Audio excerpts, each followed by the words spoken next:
Ahmed Hussein Ali and his family in Elasha-Biyaha, on the outskirts of the Somali capital Mogadishu, descended into poverty almost overnight after he lost their source of livelihood and all his savings through an online scam. Earlier this year, Ahmed came across TradeBot, a fraudulent pyramid scheme that he believed would make him rich. He sold off all the food, sweets, and other small merchandise he was selling on his roadside stall and invested the entire $400 by mobile money into a TradeBot account. Ahmed was taken in by the marketer's promise that his investment would grow and he would make more money to support his wife and 5 children. However, days after signing up and investing his money, he was informed that the website was offline. He never heard anything more from TradeBot. "I didn't have any doubts at the time. I didn't know much about how the scheme worked. I just invested my money with no hesitation," Abdi explained, regretfully. "I was a businessman who owned his own business, but now I have lost it all. I just wish I could get my stall back." The family used to depend on the $4 to $5 profit that Ahmed made per day from the roadside stall. Now they have no choice but to rely on his relatives for food. Ahmed said he had learned about TradeBot from his friends, who had made some income from the platform.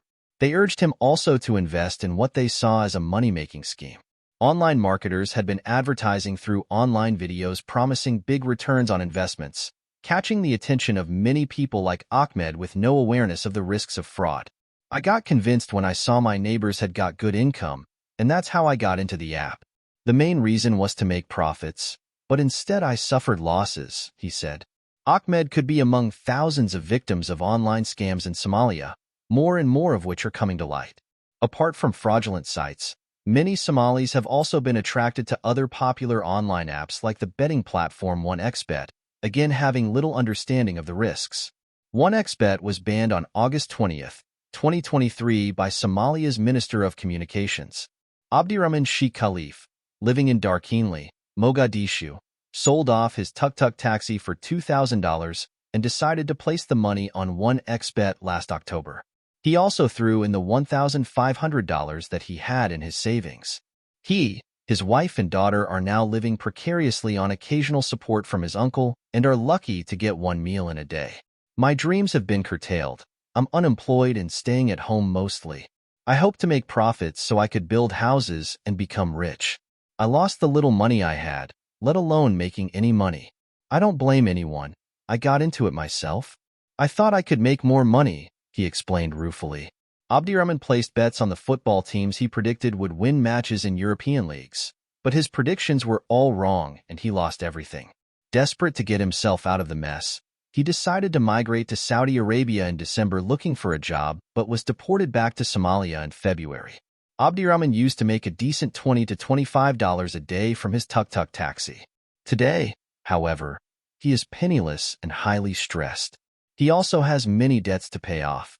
"Since I lost my money and there were many people whom I owed money, I decided to stop betting," he said. Whilst the internet has opened opportunity for many through the provision of online services, the majority of people using the internet have little understanding about the risks. According to Abdi Shakur Hussein, an independent and licensed trader in digital currencies based in Hadan district of Mogadishu, people often fall victim to online money-making schemes promising quick wins due to lack of awareness. These people usually use different strategies to appeal to the interests of many people. The online apps ask for little money and promise people riches. People are told they can make money without working. It is important for people to make careful judgments before parting with their money, so they don't live to regret, he said. TradeBot had collected large amounts of money from many unsuspecting Somalis before it disappeared and went offline in February. The overall sum of money that people have lost to this app is unknown, although the pain it has caused is evident in stories of victims like Ahmed. As internet access spreads in Somalia, there are concerns that much more needs to be done to educate users as well as regulating platforms and apps.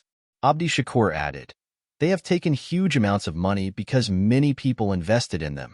I know of a friend who lost $25,000 to TradeBot. He had been saving up and was hoping to buy a piece of land. He received part of the money in installments and lost the rest.